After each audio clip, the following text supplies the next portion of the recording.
Olá, começa agora mais um João Pessoa em Debate. O nosso debate de hoje trata do tema ausência dos pais na infância e as consequências, os reflexos disso na adolescência. Aqui em nossos estúdios estamos com as psicoterapeutas Lúcia Helena Honório Domingues e Dalvani Pereira Vale. Eu gostaria que vocês, nesse primeiro bloco, fizessem breves apresentações das pessoas de vocês e também acerca, superficialmente, do tema que nós estamos tratando hoje. Por favor, senhora Dalvani. Ok, meu nome é Dalvani, sou psicóloga clínica formada pela Universidade Unip, com formação em psicoterapeuta em análise bioenergética, pelo Libertas, Recife. Trabalho com criança, adolescente e adultos. Nesse tema, onde nós sabemos que as famílias nesse momento encontram-se todas precisando e necessitando da questão do trabalhar, nós fomos convidadas para falarmos dessa dificuldade onde, enquanto as mães e pais dos familiares que trabalham, necessitam trabalhar fora, precisando deixar seus filhos aos cuidados de outra pessoa, ou muitas vezes por conta deles mesmos. E aí a gente sabe que isso fica, de certa forma, uma lacuna e muitas vezes não suprindo da forma como os pais muitas vezes acham que supre com o material. A gente sabe que essa lacuna, essa falta afetiva de pai, de mãe, é uma lacuna que é muito delicada e que o material certamente não vai suprir. Ótimo. Senhora Lúcia Helena. É uma satisfação estar aqui nesse programa, ter sido convidada e poder estar aqui falando de um assunto onde é um assunto atual, do passado e do futuro. Essa que é a verdade. Eu sou psicoterapeuta em análise bioenergética e especialista em infância e adolescência, trabalho consultório e instituição como psicoterapeuta. Pois bem, daqui a pouco nós retornaremos com o segundo bloco do João Pessoa em Debate de hoje. Até já!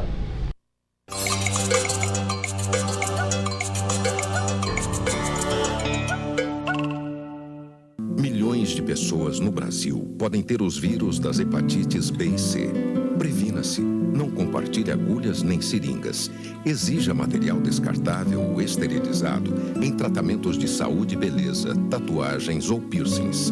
Mulheres grávidas podem passar para o bebê. E use sempre camisinha.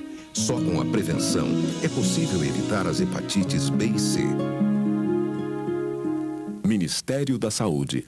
Brasil, um país de todos. Para receber o Bolsa Família, as minhas crianças têm que ir para a escola. Eu acho isso bom, porque minhas crianças vão ter algum futuro na vida. Porque não precisa sair de casa para trabalhar, fica em casa fazendo, estudando. Porque eu não tive essa felicidade na minha vida. Mas eu quero isso para eles. O Bolsa Família para mim é ótimo. O pai compra com esse dinheiro. Cuidar da saúde dos meus filhos é muito importante, né? Então eu espero coisa melhor para eles tudo, até para esse aqui que vai nascer agora. Bolsa Família me ajuda muito e vai me ajudar a mudar de vida. Para você fazer parte do Bolsa Família, a sua renda precisa atender aos critérios do programa. Se sua família foi selecionada, não esqueça. Filhos matriculados e indo à escola, vacinação em dia, pré-natal e acompanhamento da saúde das crianças. Brasil, um país de todos.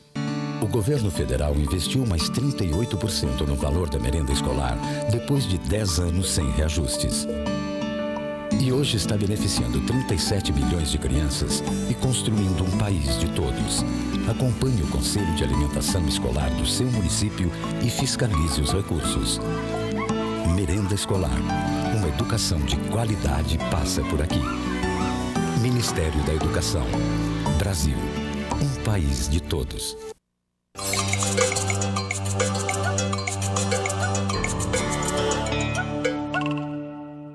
Estamos de volta com João Pessoa em Debate de hoje, cujo tema é a ausência dos pais na infância e os reflexos destas atitudes na adolescência.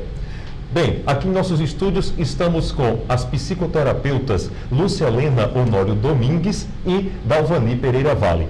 Senhoras, agora nesse segundo bloco, eu gostaria que vocês promovessem o debate entre si, citando inclusive exemplos de casos que vocês conhecem de crianças que durante, ou adolescentes, digamos assim, que durante a infância não tiveram atenção suficiente por parte dos pais, que suprimiam essa atenção através de presentes ou tentavam, de certa forma, comprar seus filhos e as consequências que isso acarretou para o comportamento desses adolescentes na atualidade. Vocês podiam citar exemplos e eu gostaria que a gente instigasse também o debate. Eu queria começar pela senhora Dalvani.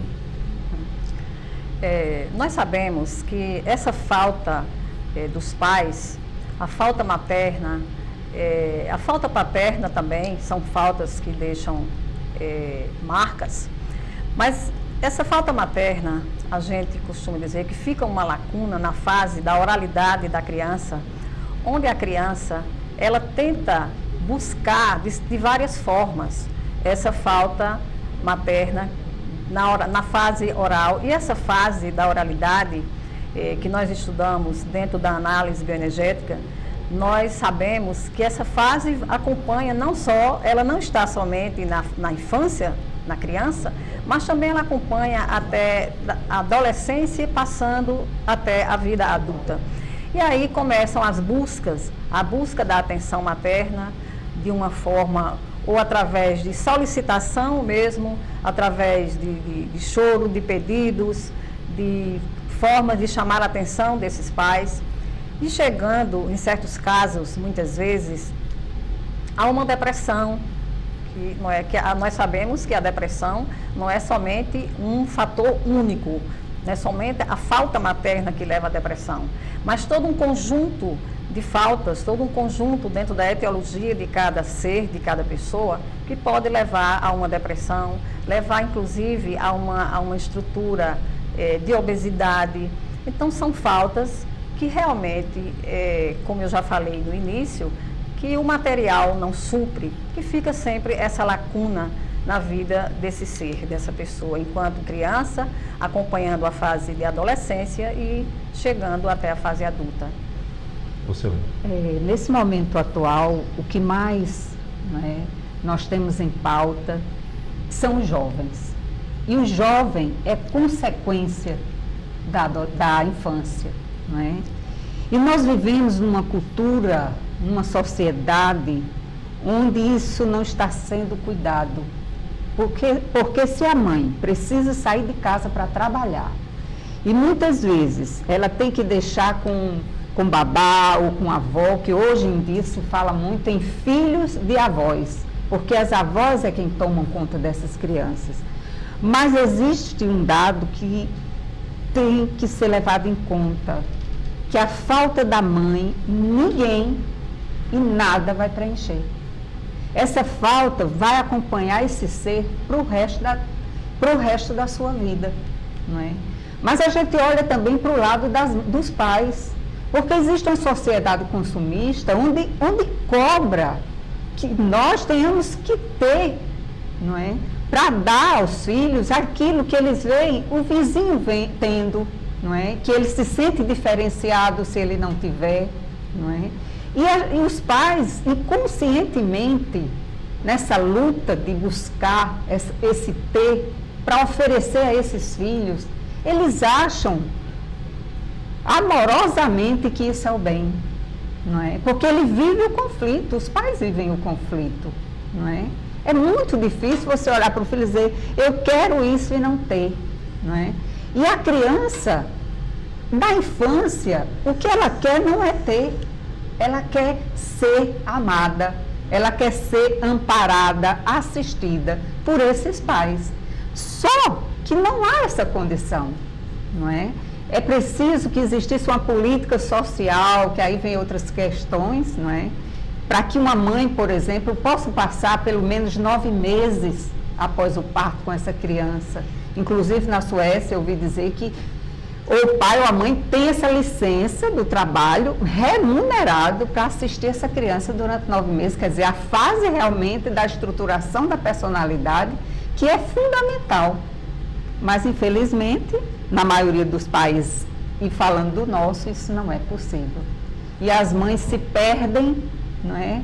Infelizmente, eu digo coitadas, não é? Nesse redemoinho de cobranças, onde a mulher é cobrada em todos os sentidos, não é? E que tem essa necessidade de que o filho não seja diferente, que ele tenha o que as outras crianças têm e esquece do essencial. Vocês acham que a traquinaria é o resultado dessa ausência materna? Às vezes nós observamos que filhos de pais ricos, por exemplo, eles tendem a ser inquietos. Seria um resultado disso, porque essas crianças não têm um amor suficiente, aí querem chamar a atenção dos coleguinhas ou dos outros que estão ao seu redor? Ou até mesmo dos pais, não é? Porque, na verdade, você cita as crianças de pais que têm um bom poder aquisitivo, mas nós vemos consequências naqueles pais também que não têm. Porque a falta do afeto, a falta do carinho materno, em especial, porque a criança é a continuação da mãe. Depois, numa certa idade, é que ele vai se identificar com o pai. Então, a mãe, nesse momento, é muito mais importante, não é? Então, essa questão, ela é vivida em todos os contextos sociais. Porque a gente vê o menino que tem tudo do material, mas ele também é uma criança rebelde, ele também é uma criança, às vezes, triste, que traquina, como você coloca, que precisa chamar a atenção, e essa atenção eles querem dos pais, não é? Eles podem estar fazendo em qualquer ambiente porque eles não discernem, mas eles estão pedindo socorro, pedindo amor a esses pais. E na classe social baixa nós também vemos isso, não é? A gente vê a criança na rua, quanto elas são carentes. Chegam perto das pessoas, tio, tia, pedindo comida quando não é fome, é atenção. Se a gente compreender o que elas estão querendo, não é a comida, porque elas passam o dia recebendo na rua comida. É outro alimento que elas necessitam, e que as mães também precisam trabalhar, não é? E em cima disso, não tem nenhum material para dar, entende? Então, a questão é a mesma. Não importa a classe social. A diferença só vai porque o menino que é criado num ambiente que tem muito material, ele entra mais na depressão, na obesidade, não é? Como a colega falou, porque ele vai se suprir, pode se suprir essas faltas no comprar compulsivamente, não é? Aquelas pessoas que dizem, hoje eu estou triste e eu quero comprar uma blusa para me sentir melhor. Essa foi uma criança faltosa. Isso é muito comum, principalmente dondocas. Exato, pronto, exatamente. Dondoca, olha, como você coloca, dondoca, é exatamente essas mulheres que crianças não tiveram. Esse afeto, esse amparo, esse amor, não é? Que muitas pessoas, e até próprios pais e médicos, dizem, não bote no colo, não crie seu filho com manha, deixa esse menino chorar. A criança não chora para se mostrar. Ela necessita, ela tem até um certo tempo na vida, é a forma dela dizer, me ame, me segure. Ora, um bebê passa 9 meses numa barriga, quentinho, amado, cuidado. Diretamente, entranhado, não é nem ligado à mãe, ele está entranhado na mãe. E ele sai desse lugar seguro, quentinho, que não se afasta momento algum, e vai para um berço, e vai para a mão de uma babá, e por aí vai, não é? Então, o que é que vai faltar a essa criança? O choque vem primeiro. Não tem mais aquele lugar maravilhoso, né? O paraíso. E isso tem uma consequência. Quando Lúcia se reporta a questão do poder aquisitivo, eu tenho 2 exemplos, né?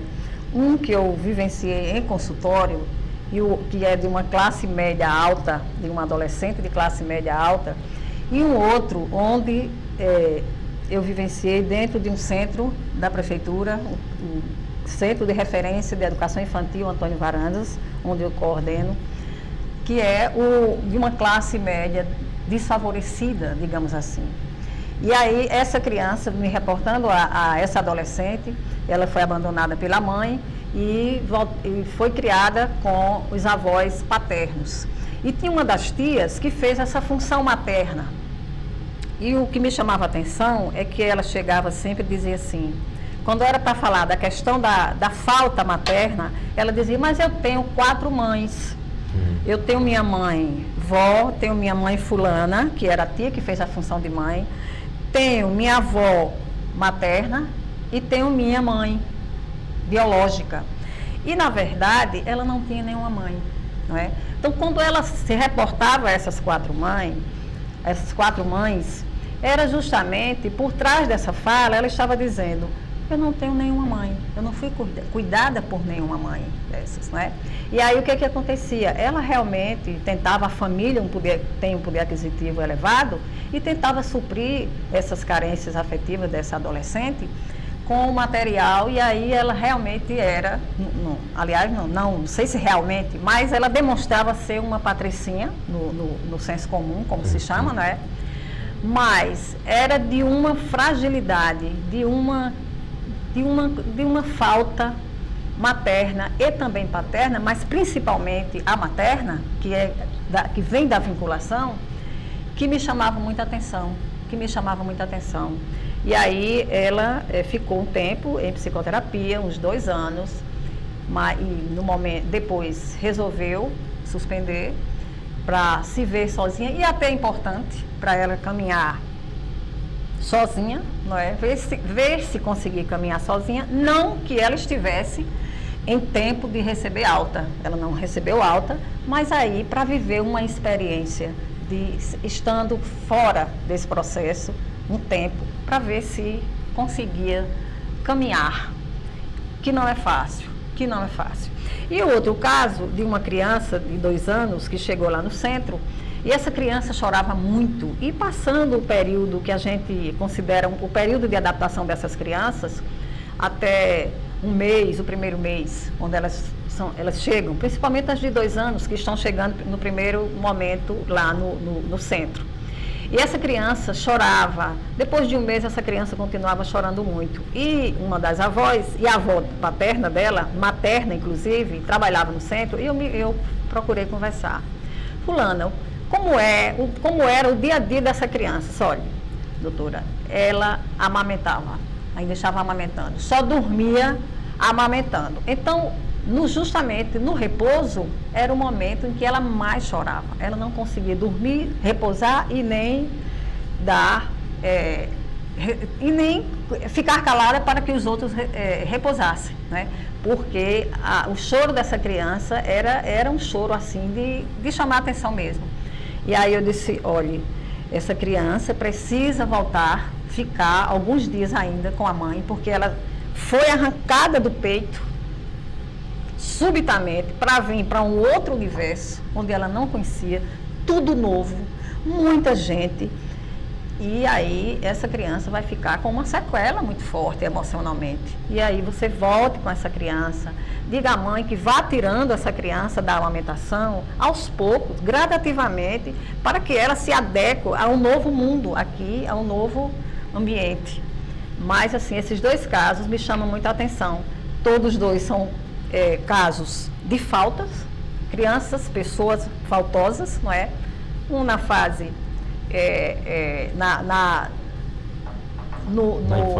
na infância, outra na adolescência, um com poder aquisitivo elevado, onde tentava compensar de certa forma com o material, que não compensa, não é? E a outra que não tinha nenhum material para compensar. Que não supre mesmo.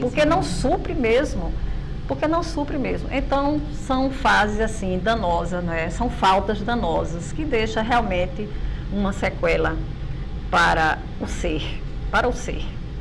Em verdade, complementando isso, o que a gente percebe nas crianças na rua, por exemplo, é se você chegar para elas e dizer que você quer morar comigo, você vai ter isso, elas não querem. Porque não é isso que essas crianças buscam. Elas estão na rua porque elas não têm nada em casa, nem o material e nem o afetivo, não é? Mas elas estão na rua ali pedindo. Se a gente convidar, você pode oferecer ouro em pó. Elas não querem, porque eu já tive uma experiência pessoal de uma menina de 9 anos, eram 5 filhos e a mãe morreu e o pai distribuiu essas crianças, e eu conheci uma pessoa que trouxe e ela não se adequou, não ficou absolutamente, não tinha nada, não tinha passeio, não tinha roupa, não tinha nada. Por quê? Porque a criança precisa dar atenção, e eu digo sempre que é preciso ter qualidade nessa relação também, porque existem mães, não é? As mães hoje, elas precisam sair para contribuir com seu companheiro, não é? Na manutenção do lar. Mas as mães do passado, elas não precisavam sair. Mas também temos adultos hoje, consequência daquela época, onde as mães passavam um dia dentro de casa. Mas a falta existia, porque não é a presença do corpo material, é a presença afetiva, do respeito, do zelar, não é? Do escutar, do compreender. Porque a criança, ela precisa de ter alguém que a escute até no seu choro. Porque a forma de expressão da criança é o choro. Se ela for dizer, eu estou com raiva de você, mamãe, a mamãe não vai gostar. Você fez isso errado comigo, papai, o pai não vai gostar. Então ela se defende, ela grita para o mundo sua dor no choro. E os pais, pelo fato de estar em casa, é bom que fique claro que não quer dizer qualidade. Porque muitas vezes a mãe precisa sair trabalhar, mas existe uma qualidade na relação que sofre. Pois bem, eu gostaria então de tão interessante que eu estou bastante envolvido com o tema. Mas é envolvente com mesmo. certeza, com certeza. Eu gostaria de saber como é que vocês, psicoterapeutas, conseguem distinguir o que seria a falta de afeto da rebeldia. Se vocês conseguem dar uma definição para isso. Dovani. Eu diria que essa rebeldia já é uma consequência dessa falta do afeto, não é?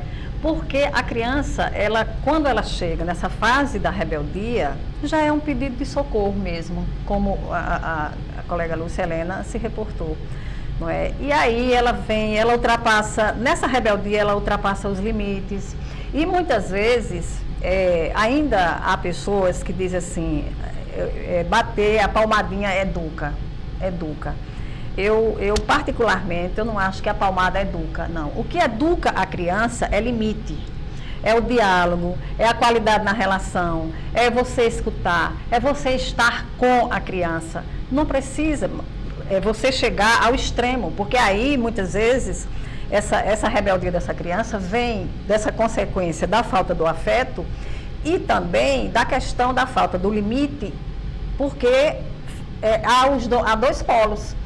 Ou você protege demais, né? Os pais protegem demais, outro fica na distância, e no momento em que é para punir, na questão do limite, onde é para dar limite, aí vem para o castigo na questão da agressividade mesmo, não é? Ou você protege muito, ou você se agride. E aí são dois eixos, são dois extremos. E a gente não educa filho no extremo, não é? Porque se a gente protege muito, se os pais protegem muito, segura o filho junto e prende do filho seguir sua linha da vida, de caminhar na vida, não é? Se agride, o filho perde o respeito pelos pais e fica no lugar do respeito o medo. E aí é outra sequela também. Não é? Então, eu acho que a rebeldia, ela é consequência dessa falta do afeto e também dessa falta de limite. Porque não precisa a gente bater na criança, agredir, para a criança ter limite, ser educada. A gente educa a criança com limite, com conversa, com diálogo, com respeito, com escuta, com estar com ela. Então, o interessante é buscar o equilíbrio. O equilíbrio. Exatamente, o equilíbrio. Porque veja bem uma coisa, eu digo sempre, isso é uma opinião até pessoal, que educar é uma tarefa difícil, muito difícil. Porque existe uma diferença do nosso passado e do nosso presente. Nossos pais nos educavam pela lei, pela surra, pelo castigo excessivo, e fazia o que queriam os pais. Hoje, isso está mais do que comprovado, que os pais, se querem educar os seus filhos, eles têm que ser basicamente, exemplo. Entendo. Vivemos num mundo onde não adianta você dizer para seu filho, assistir esse filme não é bom. Você não vai assistir esse filme. E aí a criança sai e você continua na sala assistindo. Ora, para uma criança compreender isso, é muito difícil. É enlouquecedor. É muito complexo. É enlouquecedor. Porque se nós adultos não compreendemos, se você, por exemplo, se a água não é boa para você, Lucielena, e tomar, eu vou dizer, como é isso? Que tem uma compreensão, sou adulta, imagina a criança. Eu digo que basicamente bater não resolve. E digo que basicamente o que deve existir na educação dos filhos é respeito e exemplo. Porque o respeito abrange tudo isso, a presença, o acompanhar o dia a dia do seu filho, o perguntar por que ele está tão irritado, porque os pais não querem saber, eles inconscientemente sabem. Então, eles não podem escutar, porque é difícil a gente escutar como pai. E assumir. Essa responsabilidade, que é muito difícil. Porque os pais, na verdade, são as crianças de ontem, que já traz na sua formação também essas lacunas. Por isso que eu sempre digo que no trabalho com a criança, e esse trabalho eu estou realizando agora com muito amor, com muito carinho, na instituição que a doutora Dalvani é diretora, que eu me ofereci voluntariamente para cuidar dessas mães. E a primeira frase que eu disse para elas, eu estou aqui para cuidar de quem cuida. Porque é uma tarefa árdua, que eu digo sempre, maravilhosamente árdua. Não é? Porque toda mulher quer ter seu filho, quem não quer, não é? Eu acho que a mulher se realiza em ser mãe. Agora, que está sendo difícil esse momento, está. Para a mulher e para a criança, não é? Agora, que mulher nenhuma abra mão disso jamais. Esse espaço. Vale a pena. A autoconfiança, então, pelo que eu pude observar, a autoconfiança, ela só é atingida com esse equilíbrio. Porque se você mima demais, a criança não vai ter segurança suficiente para seguir com os próprios pés. E se você não dá nenhuma atenção, ela não vai ter ninguém como exemplo. É a dosagem, é de novo o equilíbrio, não é? Porque a gente também tem o hábito de dizer, cresceu, que cuida da sua vida. Eu escutei mães, na minha experiência em consultório, de dizer, eu não tenho mais o que fazer com esse menino. Lavei minhas mãos, com uma criança de 10 anos. Meu Deus. Aí eu disse para ela, mãe, filho, ninguém lava as mãos. Filho, ninguém lava as mãos. Especialmente uma criança. Porque o filho adulto, nós temos ainda o dever não de mandar, mas de exemplificar e de orientar. E isso é a vida toda, porque nós somos adultos e aprendemos todos os dias. Não é? A vida tem essa magia, não é? E uma mãe chegar com uma criança de 10 anos e dizer que já lavou as mãos, é muito triste você ouvir. Mas, ao mesmo tempo, saudável, porque ela está podendo falar disso e está diante de uma pessoa que pode orientar. E é esse trabalho que eu satisfeitíssima estou começando a realizar, né, no Centro de Referência da Educação Infantil, Antônio Varandas, e estou assim encantada e olhando para aquelas mães como uma criança de ontem, porque é isso que elas são. Elas ficam, mas doutor, é assim mesmo. Ah, mas eu não sabia, sabe? Eu não sei. E elas ficam escutando como se fosse uma novidade, uma coisa, porque é uma novidade Para elas pra é novidade mesmo. não é? Então, é um paraíso. Eu digo que o mundo infantil, com todas as dificuldades, é um paraíso de uma aprendizagem fantástica, não é? Pois bem. Bem, aqui a gente encerra o segundo bloco do João Pessoa em Debate. Daqui a pouco nós retornaremos para discutir esse tema acerca da ausência dos pais na infância e os reflexos na adolescência. Até breve.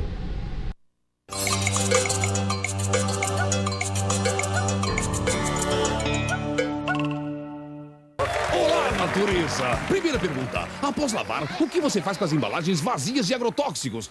A. Queima. B. Joga no rio. C. Devolve no local indicado na nota fiscal de compra. Letra C. Devolvo no local indicado na nota fiscal. Muito bem. Mais uma pergunta. E o que acontece com quem não devolve as embalagens? A. Nada. B. Fica de castigo no milho. C. Multa. Letra C. É multa. Isso! É de gente assim que a natureza precisa. Lave e devolva todas as suas embalagens vazias de agrotóxicos. O governo federal investiu mais 38% no valor da merenda escolar depois de 10 anos sem reajustes. E hoje está beneficiando 37 milhões de crianças e construindo um país de todos. Acompanhe o Conselho de Alimentação Escolar do seu município e fiscalize os recursos. Merenda escolar. Uma educação de qualidade passa por aqui. Ministério da Educação. Brasil. Um país de todos. Para receber o Bolsa Família, as minhas crianças têm que ir para a escola. Eu acho isso bom, porque minhas crianças vão ter algum futuro na vida. Porque não precisa sair de casa para trabalhar, ficar em casa fazendo, estudando. Porque eu não tive essa felicidade na minha vida. Mas eu quero isso para eles. O Bolsa Família para mim é ótimo. Faz compra com esse dinheiro. Cuidar da saúde dos meus filhos é muito importante, né? Então eu espero coisa melhor para eles tudo, até para esse aqui que vai nascer agora. Bolsa Família me ajuda muito e vai me ajudar a mudar de vida. Para você fazer parte do Bolsa Família, a sua renda precisa atender aos critérios do programa. Se sua família foi selecionada, não esqueça. Filhos matriculados e indo à escola. Vacinação em dia, pré-natal e acompanhamento da saúde das crianças. Brasil, um país de todos.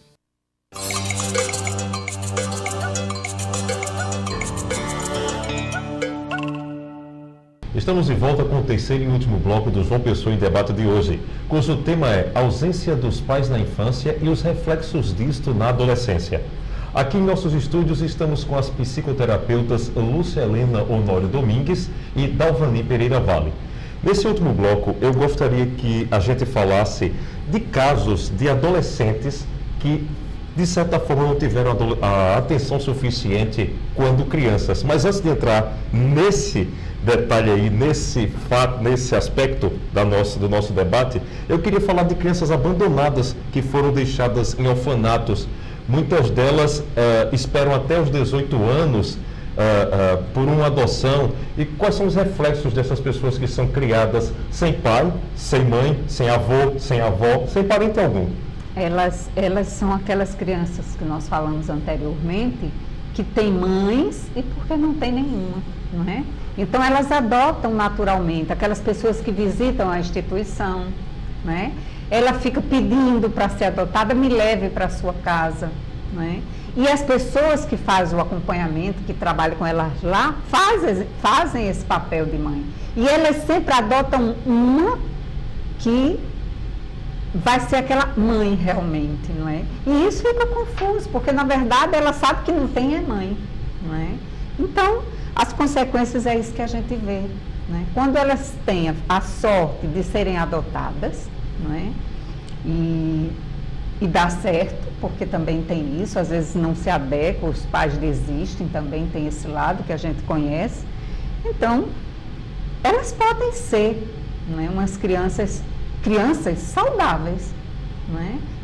Desde que ela saiba da sua história, Porque existem pais que adotam, muda de cidade, muda tudo, para que essa criança não descubra que ela é adotiva. Isto é um engano, porque existe a mentira e a verdade tem uma energia diferenciada. E de alguma forma aquela criança sabe que ela é adotada, mesmo que ela tenha sido saído de um orfanato ou dos braços da mãe verdadeira, ainda bebê. Ela carrega essa história no seu inconsciente, porque houve um abandono e o bebê não esquece o abandono. É um registro. Ela sente o abandono na barriga, a mãe que rejeita o bebê, esse bebê já nasce com esse registro de rejeição e de abandono. Imagina, depois que ela nasce, que ela é tirada, entregue, tirada não, porque por razões várias, a mãe é quem entrega, não é? Nunca é tirada. Então, ela foi rejeitada, abandonada. Esse registro ela vai levar. Mesmo que os pais adotivos não queiram que essa criança saiba da verdade, isso vai ser sempre um fantasma no ar. E isso é muito ruim. Então, é importante que os pais que adotem, porque eu sempre digo que felizes das crianças que são adotadas, porque elas não vieram da barriga da mãe, elas foram escolhidas no coração da mãe. Não é? Então, eu sempre digo, na maioria das vezes elas são mais amadas, porque elas foram escolhidas. Não é aquele bebê que gerou por acaso um momento que eu esqueci o anticoncepcional, o anticonceptivo, e aí estou grávida e agora eu vou ter. É uma criança que você olha e diz, eu quero essa criança. Então, ela pode ser uma criança ajustada, mas sempre na verdade. Dependendo do lar, não é? Exato. Onde ela estiver sendo criada, porque ela está sendo criada, cuidada, não é? Se for uma família de uma certa estrutura, que haja sempre, de certa forma, uma estrutura emocional, não é? Uma saúde emocional, ela se salva sim, não é? Porque é como Lúcia falou, a gente sabe que tem muitas pessoas que têm pais e mães biológicos e são abandonadas pelo coração dos próprios pais biológicos, não é? E isso, essas coisas bem arcaicas, bem pregressas, essas lacunas, e principalmente quando não são explicadas, quando não são trabalhadas em processo psicoterápico, quando não são esclarecidas no caso de uma adoção, que os pais adotivos guardam esse segredo, né? Omitem e guardam esse segredo, isso é enlouquecedor, porque chega um irmão e diz, às vezes no momento de um conflito, o irmão, no momento da raiva, pode dizer, e até já a gente sabe, tem casos que o irmão diz, você é adotiva, você é tão ruim que lhe botaram na porta daquele casa. E aí a criança, a adolescente, sem preparação nenhuma, ir para um dos pais, né? Fulano, pai, mãe, e aí? Fulano disse que eu era adotada, que eu era adotiva, que me botaram na sua porta. Não, menina, é a conversa dele. Quem foi adotado foi ele. Então, veja, isso é enlouquecedor para a criança. Porque, como Lúcia falou, há essa energia interna, esse registro interno desse abandono, não é? Desse abandono, mas também desse adotar, né? Dessa família que não é a família biológica, é a família do coração, digamos assim, não é? Mas se essa criança, se esse adolescente, se essa jovem não sabe essa verdade, isso traz um dano muito grande. Eu gosto muito de dizer que a verdade, por mais verdadeira que ela seja, por mais dura que ela seja, mas ela não enlouquece. O que enlouquece é o faz de conta, é a omissão, é a mentira, é o faz de conta que eu estou dizendo, faz de conta que eu estou vendo. Então, esse engodo, essa confusão... Na verdade, é o que não é dito. O que não é dito é que é enlouquecedor, é que deixa um registro, uma marca mesmo, de muita... E sequela mesmo, emocional, sequelas emocionais. Nós observamos diariamente nos meios de comunicação adolescentes que se desentendem com os pais, muitas vezes por falta dessa conversa, e aí migram, muitos da classe média e de classe alta, migram para o tráfico de drogas, migram para a prostituição. Eu queria que vocês falassem um pouco sobre esse tema que é bastante atual. Porque vamos voltar ao mesmo ponto, né? Pais que têm poderes aquisitivos, né? Condições financeiras, acreditam e são tão envolvidos nesse mundo materialista que deu tudo, não é? E que o dinheiro, eu sempre digo que o dinheiro, algumas pessoas dizem que o dinheiro é uma maldição. Não, o dinheiro é importante, não é? É importante na nossa vida. Nós precisamos do dinheiro para vestir, para comer, para morar, para educar, não é? Só que nós nos perdemos nesse encanto do consumismo, não é? E as coisas tornam-se tão fáceis e tão anestesiante que os pais esquecem, não é? De que ali tem um filho que necessita de mais do que aquilo, não é? Precisa de atenção e eles não têm tempo, não é? E os filhos estão aí, saiu, fez vestibular, ganha um carro para ir para a faculdade, que é uma das coisas assim que eu sempre disse para os pais. Quando um filho passa no vestibular, ele não deve receber um presente ou ser prometido um presente a ele se ele passar. Porque o filho, o adolescente, tem que compreender que o estudo é um dever, porque é ali que ele começa a responsabilidade. Eu posso até dizer para um filho, meu filho, se você passar no vestibular, eu vou ter que lhe dar um carro, porque vai ficar mais fácil para mim, você não ter que lhe levar, lhe buscar, e você merece. Mas não dizer, se você passar, você ganha. Agora, se não passar, não tem nada. Quer dizer, o que é que fica para a criança, para o adolescente, né? Quer dizer, cadê o exemplo, a orientação da responsabilidade, que tem que começar nas coisas e que o filho é pelos estudos, porque eles não estão fazendo favor para os pais, eles estão fazendo uma obrigação.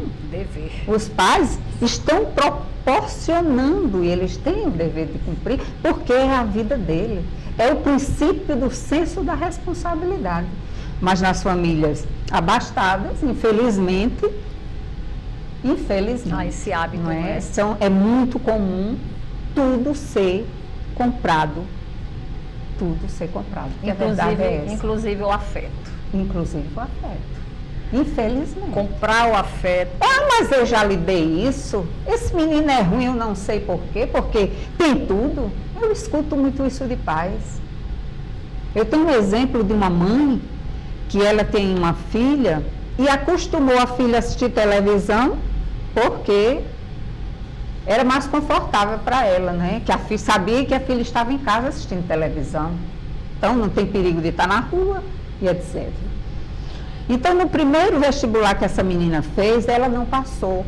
E é muito jovem, porque uma das coisas também que se questiona hoje é essa decisão que o adolescente tem que tomar tão prematuramente da sua vocação profissional. Meninas com meninos, que eu chamo de meninos, saindo da infância, da puberdade, com 15 anos, tendo que... 15 anos não, até menos, porque já tem que decidir praticamente no primeiro científico, não é? Então, é uma coisa muito prematura, não é? O ser ainda não está pronto. Nós passamos a vida aprendendo o que é responsabilidade, porque todos os dias nós aprendemos com nossos companheiros, com nossos companheiros, com nossos filhos, porque eles nos dão muita lição. Imagina essas criaturas que estão em formação. Os próprios reveses da vida ditam o caminho a ser seguido. E pessoas tão inexperientes não sabem, por enquanto, não estão preparadas. Exato. Agora você veja, então essa mãe, como a filha não passou no vestibular, e ela chegou no meu consultório achando que tinha feito a coisa mais certa, coitada. Só-lhe não passou no vestibular e eu já disse a ela, e isso no começo do ano de 2004, este ano você não vai assistir televisão. Aí eu olhei para ela e disse, e aí, como é que é isso para você? Não, vocês sabem, doutora, que, claro, 1 ano é muito, mas eu disse, se você falhou de várias formas. Primeiro, você deu um castigo que você sabe que não vai cumprir. E não tem coisa mais confusa para um filho do que um castigo confuso. Porque o que é que esse filho vai dizer dessa mãe? Ela diz, mas não cumpre. Onde está a confiança, o respeito? Porque um filho não pode respeitar uma mãe que diz uma coisa aqui e faz outra. O progresso que o mundo está em outro momento, antigamente, no século passado, e nem no século passado, não é? Nós nos submetíamos e não tínhamos coragem de expressar que eu não confio em você, que você, não é? O filho não tinha coragem, mas hoje muitos deles têm. E se não tem, eles vão agir para mostrar que não tem. E isso é uma responsabilidade dos pais. O segundo erro dessa mãe. Quem já viu a pessoa castigar um filho porque não passou no vestibular? Não é? É uma coisa muito difícil de ser decidida. Nós sabemos que existe uma concorrência, não é? Desleal às vezes, não é? E que esse filho nessa hora ele precisa de muito apoio. E que tem toda uma história. Não é só o vestibular que está provando que esse filho pode ou não pode. Ela tem que ver toda a história desse filho. E não já ir no desrespeito, porque eu considero isso um desrespeito. E qual é o resultado de um filho que é desrespeitado? Já não é cuidado como deve, não é? Porque, como eu coloquei no começo, a estrutura hoje social nem permite. Aí chega na adolescência, que é outro momento, um momento de mudança, de uma insegurança tremenda, que é onde os pais têm que estar mais presentes, mas já também entendendo que seu filho é outro ser, com outra personalidade, e que tem que ser respeitada, porque não é a mãe mais que vai dizer, você tem que vestir essa roupa e você tem que tomar esse remédio. Você deve tomar, porque você está doente disso, não é? Então, chegar para uma filha de 15 anos e castigar por isso, em 1 ano, uma promessa que ele não vai cumprir, é onde chega os distúrbios da adolescência, né? Os transtornos, né? A rebeldia. E como nós estamos vendo agora a questão do suicídio muito presente na adolescência, que eu tenho visto com muita frequência, inclusive, né, aqui em João Pessoa, e que a gente já sabe a história, é interessante. Não, já sabemos a história. De onde veio isso, né? Então, é a consequência. Mas aí é interessante, quando você diz, nós já sabemos da história, outro dia eu estava numa farmácia e houve um suicídio em um dos prédios, em Tambaú. E a pessoa que estava falando sobre isso era vizinha. Disse, uma menina, não sei, uma menina jovem, os pais ricos. Tem tudo, só vive alegre, feliz, tem tudo. Como é que uma criatura dessas vai e resolve morrer? Percebe por onde vai, não é, Talvania? A questão do material. É do material, é do ter. Porque a gente sabe que o ter é importante, né? Mas o ser é a base. Sem o ter muitas vezes você nem desfruta do ter, sem ser. Você, para desfrutar do ter, você precisa ser, não é? E aí é onde a gente vê esses distúrbios, é onde a gente vê esse índice de suicídio, principalmente em adolescentes, jovens, pessoas que terminam um curso superior, um curso, né, curso de medicina. Outro dia foi uma psicóloga, uma menina que terminou o curso de psicologia recentemente, e aí se suicida, não é? E aí, foi porque ela quis? Foi escolha dela? Não, a gente sabe que tem uma causa bem pregressa, bem arcaica, não é? Tem toda uma história, tem todo um trajeto. para chegar a uma atitude dessa extrema, porque é extrema mesmo. Então, de graça não foi. Tem uma causa. Algo levou essa criatura a tomar uma decisão. E essa sequela, essa fragilidade está no emocional, no equilíbrio emocional, na saúde emocional. Porque a gente precisa cuidar da saúde emocional, da saúde mental, para a gente ser e para a gente usufruir do ter. E eu complementaria, inclusive, cuidar da saúde mental, emocional e espiritual. E espiritual também. Porque nós somos esse conjunto. A gente não pode separar isso. Eu tenho um exemplo de um adolescente que eu comecei a atender, ele era adolescente, mas foi ficando adulto. E parou a terapia, se formou de uma família abastada. Em idade cronológica. Ele começou com 15 anos. Adulto em idade cronológica, sim. não é? Ele começou com 15 anos e se formou com 22 anos e os pais muitas condições financeiras, o pai com muito conhecimento político e ele já saiu da faculdade com empregos para escolher.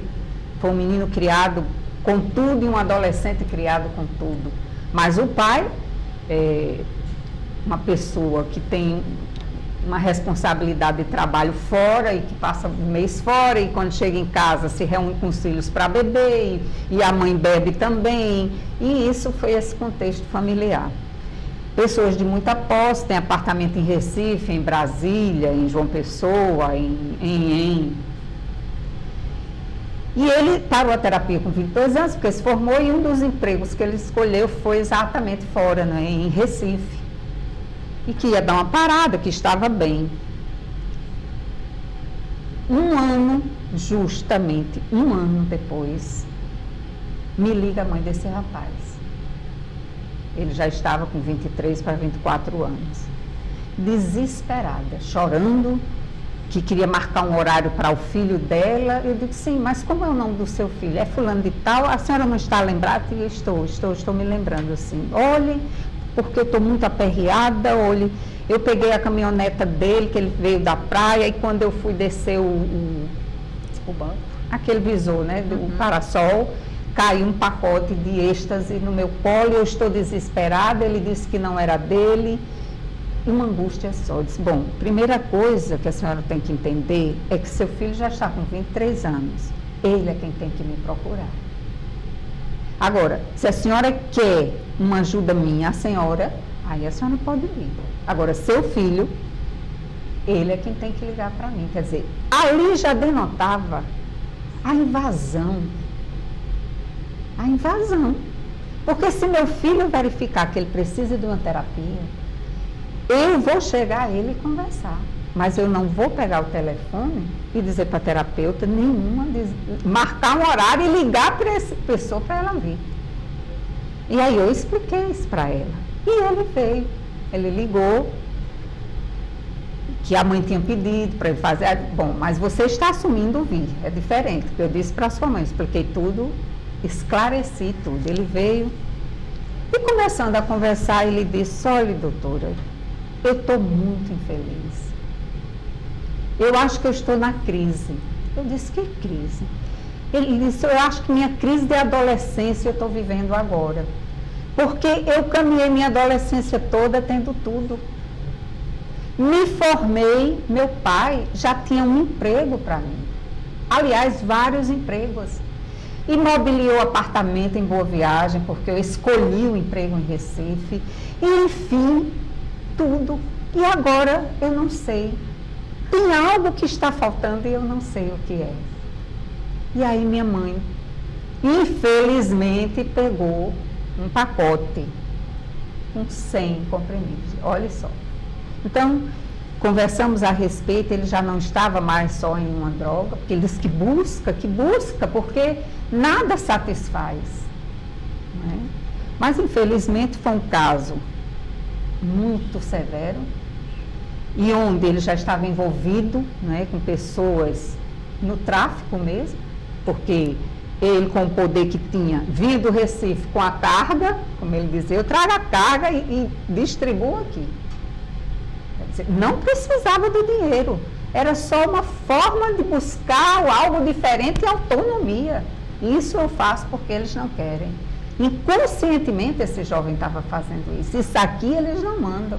Quem escolheu fui eu. Bem, o nosso tempo está terminando, é super interessante, inclusive, a senhora falou agora sobre tráfico, mas não temos tempo para falar sobre prostituição, porque também há várias meninas que vivem na classe média e que, infelizmente, por não se entenderem com os pais, passam a se prostituir. E também no Rio de Janeiro, casos muito comuns de meninas da classe média e da classe alta que sobem um morro para se envolver com traficantes e viverem grandes emoções. Mas nós não temos mais tempo. É uma emoção como esse jovem, né? Com certeza. Algo diferente que os pais não vão poder interferir com de alguma forma. Então eu vou pedir então para que vocês, em 2 minutinhos cada uma, façam as considerações finais, digam, por favor, onde é que estão atuando, qual é o horário que vocês atendem e também o telefone. Ok. Por favor, senhora Galvani, primeiro. Eu, nesse momento, eu estou com esse trabalho no Centro de Referência, Antônio Varandas, né? Centro de Referência de Educação Infantil do município de João Pessoa, e nesse momento eu não estou clinicando em consultório. Não é? Qual é o telefone de lá? O telefone de lá é 3246-7287 ou celular 9921-1303. E onde é que ele funciona? Centro de Referência de Educação Infantil Antônio Varandas funciona na Rua Manuel Arruda Cavalcante, em Manaíra, número 5, em Manaíra. É aquela rua do Shopping Center Manaíra, a última casa da rua da frente do shopping. Pois não. E eu estou fazendo esse trabalho lá, estou assim muito feliz com esse trabalho que eu estou podendo desenvolver com crianças na faixa etária de 2 a 6 anos. E Lúcia Helena, né, foi convidada a fazer esse trabalho com as mães, com os familiares. E eu quero agradecer de público, né, a você por esse trabalho voluntário com os pais, né, os familiares, onde ela faz essa orientação psicológica com esses familiares, né? E assim, é uma contribuição muito boa, porque a gente sabe que os filhos da gente muitas vezes, aliás, não é muitas vezes, os nossos filhos, mesmo que eles nasçam sãos, saudáveis, mas a gente adoece os filhos da gente com as neuroses mal resolvidas, os conflitos mal resolvidos, e a gente adoece os filhos da gente. E eles acabam sendo sintoma de uma família. Pois não é? Obrigado. A senhora. Bom, eu atendo em consultório, eu sou psicoterapeuta. Meu consultório é na Avenida Rui Carneiro, no Empresarial Cairóis. Fica ali quase em frente ao Colégio Gel, sala 206. E meu telefone para contato é o 9983-4813. Pois bem. E eu quero dizer assim, para as mães, eu acho que em especial para as mães, porque eu sempre digo que mãe é mãe, não é? Que não desistam dos seus filhos, que nós não somos perfeitas, nunca seremos, na verdade, porque nós somos consequência, nós somos, antes de ser mãe, nós somos filhas, não é?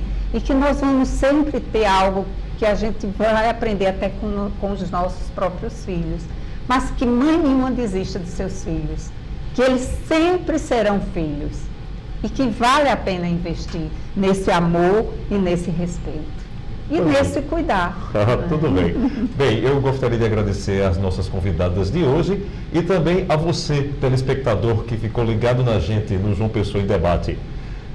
Estou me despedindo, mas garanto que trarei um tema super interessante como esse no próximo programa. Até lá!